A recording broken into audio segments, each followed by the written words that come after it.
सबसे पहले जो यहाँ पे लोग नाच रहे हैं, आप सबका बहुत बहुत धन्यवाद। अब एक सेकंड शांत हो जाएं।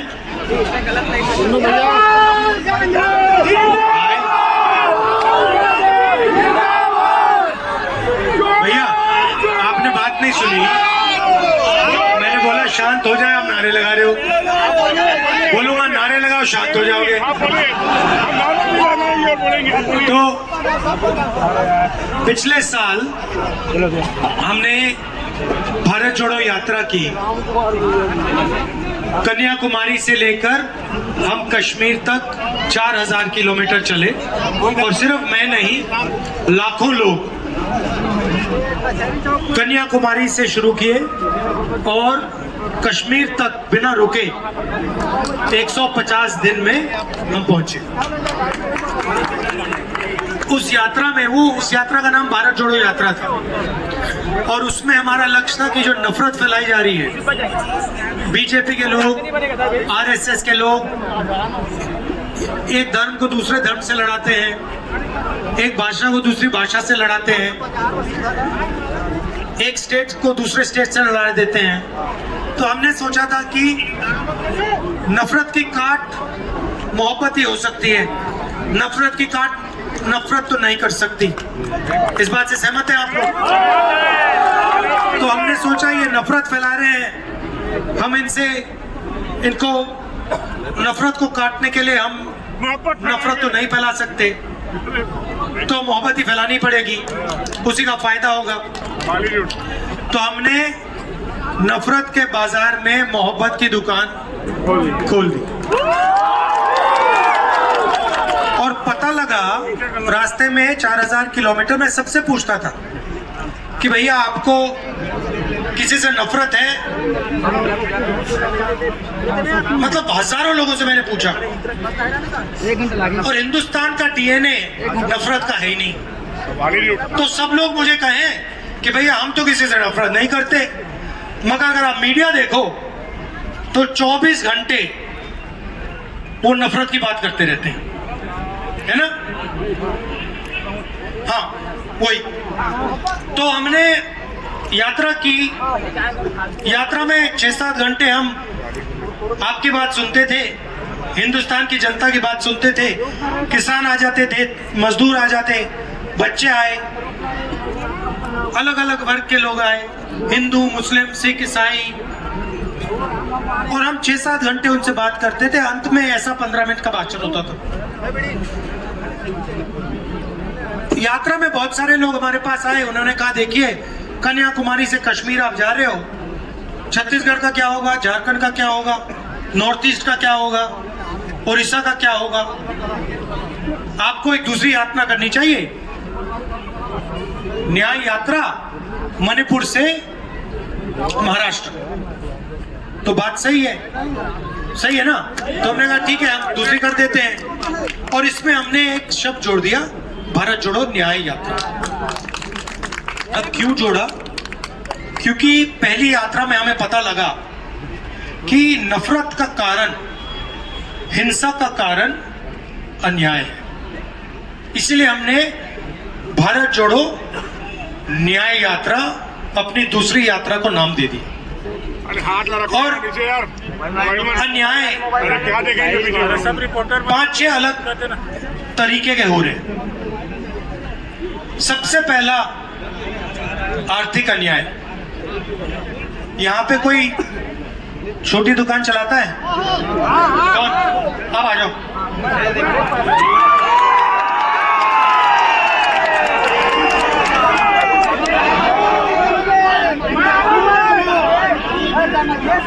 आ जाओ आ जाओ। आपका नाम क्या है? नाम क्या आपका? आइए गुप्ता जी, यहाँ बैठिए।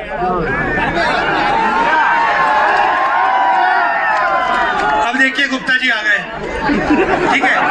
अब बात यह है, नहीं ठीक है, रिलैक्स। अब बात यह है गुप्ता जी, एक बात बताओ मुझे, आप छोटी दुकान चलाते हो, जीएसटी से आपको क्या हुआ? आपको मतलब जीएसटी से कोई ना कोई फायदा तो हुआ? अरे कुछ नहीं हुआ भाई। अब एक बात बताओ, नोटबंदी से आपको कोई फायदा हुआ होगा? बहुत नुकसान हुआ उससे। मुझे समझाओ, जनता को समझाओ।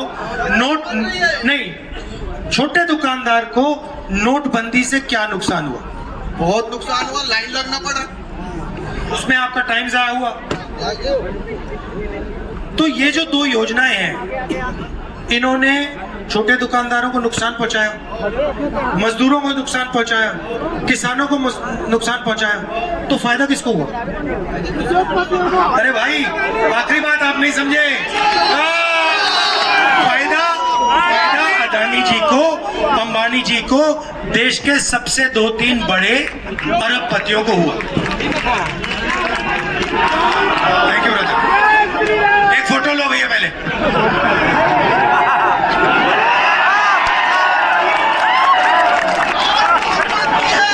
मोहब्बत की दुकान है, मोहब्बत की। Thank you. तो नोटबंदी से, जीएसटी से छोटे दुकानदारों को फायदा नहीं हुआ, सिर्फ अरबपतियों को फायदा हुआ। अरे कर रहे हैं। अब देखिए, देश में आज 40 साल से सबसे ज्यादा बेरोजगारी है। ये भैया एक मुझे मोबाइल फोन दो जरा। ये मोबाइल फोन कहाँ बना है? नहीं, ये भारत में नहीं बना है, ये चाइना में बना है। इस मोबाइल फोन को कौन सा अरबपति बेचता है? इसको 2-3 बड़े अरबपति बेचते हैं। इस मोबाइल फोन से चाइना के युवाओं को फायदा होता है और हिंदुस्तान के अरबपति को फायदा होता है। हिंदुस्तान के युवा को इस सेलफोन की फैक्ट्री में काम मिलने का मौका नहीं मिलता। अभी वापस देना है इसको, नहीं तो प्रॉब्लम हो जाएगी। तो हो क्या रहा है? चाइना का माल यहाँ सबसे बड़े अरबपति बेच रहे हैं, हिंदुस्तान में रोजगार पैदा नहीं हो रहा है। नरेंद्र मोदी जी नोटबंदी और जीएसटी जैसी पॉलिसीज, किसान कानून जैसी पॉलिसीज लेके जो हमारे छोटे बिजनेस वाले हैं, दुकानदार हैं, स्मॉल और मीडियम बिजनेस चलाते हैं, इनको सबको एक के बाद एक खत्म कर रहे हैं। आप कोई भी इंडस्ट्री देख लीजिए, चाहे वो सेलफोन की हो, हथियारों की हो, इंफ्रास्ट्रक्चर की हो, आपको एक बड़ा अरबपति उसमें मोनोपोली लिए बैठा दिखेगा। जो छोटे व्यापारी हैं, आप छोटे व्यापारी हो, तो जो छोटा व्यापारी है उसके लिए बैंक के दरवाजे बंद हैं। नीरव मोदी, ललित मोदी, अदानी, ये कितने भी पैसे का बैंक लोन ले सकते हैं, और फिर भैया अगर ले लिया और वापस नहीं देना तो वो भी ठीक है, वो भी माफ है। मगर अगर किसान कहे भैया मेरा माफ कर दो, तो उसको मार के भगाएंगे। तो ये हुआ आर्थिक अन्याय, बेरोजगारी, महंगाई, जीएसटी, नोटबंदी। अच्छा, एक और सवाल भैया, ये पीली शर्ट सुंदर आपने खरीदी, ये कितने की खरीदी? कितने की खरीदी है? 1000 रुपए की देखो टी शर्ट खरीदी इन्होंने, ठीक है। इसमें आपने जीएसटी कितना दिया? 28% जीएसटी दी, इनके जेब से आया। अच्छा, अगर अदानी यही टी शर्ट खरीदता तो वो कितनी जीएसटी देता? वो भी उतनी देता जितनी आप दे रहे हो। आपकी आमदनी और अदानी की आमदनी एक है क्या? तो फिर टैक्स एक क्यों चल रहा है? अन्याय। और आपके जीएसटी का हो क्या रहा है? ये इसने जीएसटी दी, आप सब ने शर्ट खरीदने के लिए, पैंट खरीदने के लिए, चश्मा जूता खरीदने के लिए जीएसटी दी। जीएसटी गया सीधा अदानी जी की जेब में, सीधा डायरेक्ट अदानी जी की जेब में गया। सड़क बनी, अदानी जी को उसमें कट मिलेगा। आर्मी ने हथियार खरीदा, उसमें कट मिलेगा। पुल बना, उसमें कट मिलेगा। सोलर पैनल लगा, उसमें कट मिलेगा। बिजली का कारखाना, उसमें कट मिलेगा। तो सारा का सारा फायदा ये 2, 3, 5 लोगों को मिल रहा है और पैसा आप लोग दे रहे हो। तो ये हुआ आर्थिक अन्याय। अब सामाजिक अन्याय पे चलते हैं। हाँ, वही। तो अब मैं आपसे एक बात पूछना चाहता हूं। आर्थिक अन्याय का मैंने आपको बता दिया, मुझे आप सामाजिक न्याय के बारे में बताओ। आर्थिक हो रहा है, सामाजिक कैसे हो रहा है अन्याय? नहीं, सुनिए, बात सुनिए। समाज के लोगों को यहाँ पे सबसे पहले एक बात बताओ, जो समाज की अधिकता है वो हिंदू मुस्लिम तो कर रहे हैं, मगर एक और काम कर रहे हैं। जो समाज के देश में माननीय राहुल जी, सबसे बड़ी आबादी किसकी है? माननीय राहुल जी, OBC। ठीक है, कोई जानता नहीं है। अगर पूछो ऐसी मीटिंग में पूछो भैया OBC कितने हैं, लोग कहेंगे बहुत है, मगर एग्जैक्ट कितने हैं हमें नहीं मालूम। समाज के लोगों को प्रमुखता मैं आपको बताता हूँ, नहीं अन्याय कर रहे हैं। तकरीबन बोल लेना भाई, 2 मिनट रुकना। 50 से लेकर 55% देश में OBC की आबादी है। ठीक है, उसके बाद 15% तकरीबन दलित हैं, 8% आदिवासी। Very good. अब मुझे बताओ 50 और 15 कितना हुआ? 65 और 8 कितना हुआ? 73। अब सुनो बात मजे की, 73% आबादी है ना, 73। आप हिंदुस्तान की 200 सबसे बड़ी कंपनियां की लिस्ट निकालो, ठीक है? उसमें ना एक मालिक 73% वाला, सीनियर मैनेजमेंट में आपको एक 73% वाला नहीं मिलेगा। मतलब हिंदुस्तान का जो कॉर्पोरेट सिस्टम है उसमें आपको ना OBC मिलेगा, ना दलित मिलेगा, ना आदिवासी मिलेगा। 73% में उसको कोई है ही नहीं उसमें। चलिए वहां से थोड़ा दूसरे और चलते हैं, ब्यूरोक्रेसी में जाइए। देश को 90 IAS ऑफिसर चलाते हैं। आप ये मत सोचिए कि MLA MP देश को चलाते हैं। हिंदुस्तान की सरकार को 90 अफसर चलाते हैं, IAS ऑफिसर। क्या होता है, आप लोग GST देते हो, पैसा आप देते हो, पैसा जाता है हिंदुस्तान की सरकार को। ये 90 अफसर डिसाइड करते हैं भैया कितना रुपया कहां जाएगा, डिफेंस में कितना जाएगा, ये स्वास्थ्य में कितना जाएगा, शिक्षा में कितना जाएगा, सड़क में कितना जाएगा, दलितों के लिए कितना जाएगा, पिछड़ों के लिए कितना जाएगा, आदिवासियों के लिए कितना जाएगा, ये 90 लोग डिसाइड करते हैं। अब मुझे बता दो भैया, 90 में से आपने बोला 50% आबादी OBC, मुझे बता दो 90 में से OBC कितने? 3 लोग। 3। अरे वो भी 2 हैं, वो भी 2 हैं। और सुनिए, नहीं, सुनिए 3, मगर वो मजेदार बात नहीं है। मजेदार बात यह है कि अगर हिंदुस्तान की सरकार 100 रुपए खर्च करती है, मगर मान लो आपका GST का 100 रुपए खर्च होता है, तो उसमें से पिछड़े वर्ग के अफसर कितना % का निर्णय लेते हैं? कितने रुपए का निर्णय लेते हैं बताओ? कुछ नहीं, 14%। अगर 100 रुपए हिंदुस्तान की सरकार खर्च करती है, तो जिन लोगों की 50% आबादी है वो सिर्फ 5 रुपया का निर्णय लेते हैं। ठीक है, अब चलते हैं दलितों पे। दलितों की आबादी 15%।